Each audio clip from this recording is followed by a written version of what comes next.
చాలామంది తల్లిదండ్రులు వాళ్ళ పిల్లల్ని ఐఏఎస్ ఐపీఎస్ అధికారులుగా తీర్చిదిద్దాలని అనుకుంటారు. కానీ సార్ మా వాడు ఇంకా స్కూల్లోనే ఉన్నాడు సార్, వాడు కాలేజీకి వచ్చాక చూస్తాను, డిగ్రీ తర్వాత కదా అంటూ ఉంటారు.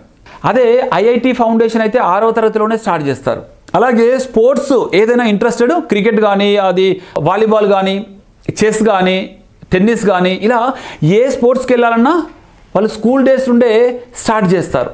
మరి ఐఏఎస్ ఐపీఎస్ వంటి అత్యున్నత, దేశంలోనే అత్యున్నత పవర్ఫుల్ అధికారులుగా తయారు చేయాలంటే వాళ్ళకు మాత్రం చిన్నప్పటి నుండే తర్ఫీదు అవసరం లేదా?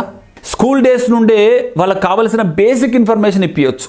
అంటే అసలు సివిల్ సర్వీసెస్ ఎగ్జామ్ అంటే ఏంటి, దానికి సిలబస్ ఏముంటుంది, దాన్ని క్లియర్ చేయాలంటే చిన్నప్పటి నుండే ఏం చదవాలి అంటే న్యూస్ పేపర్ని అప్డేట్ చేసుకుంటూ ఉండాలి, జీకే బుక్స్ చదవాలి, కొన్ని క్విజ్ కాంపిటీషన్స్ ఫేస్ చేయాలి, ఎలోక్యూషన్, ఎస్సే రైటింగ్, ఇటువంటి స్కిల్స్ నేర్చుకోవాలి. ఇవన్నీ మనం స్కూల్ డేస్లోనే అద్భుతంగా వాళ్ళకు ట్రైన్ చేయగలం. నిజానికి స్కూల్ డేస్లోనే వాళ్ళు ఇంకా ఎక్కువగా షార్ప్గా ఉంటారు, ఎక్కువగా నేర్చుకుంటారు. కాబట్టి మీరు స్కూల్ డేస్లోనే ఐఏఎస్ ఐపీఎస్ వంటి వాటికి శిక్షణ ఇప్పించవచ్చు. దానికి Shantalakshmi IAS academy IAS champions అని ఆన్లైన్లోనే మీ ఇంటి దగ్గరే ఉండి ప్రతి ఆదివారం ఐఏఎస్ శిక్షణ పొందొచ్చు.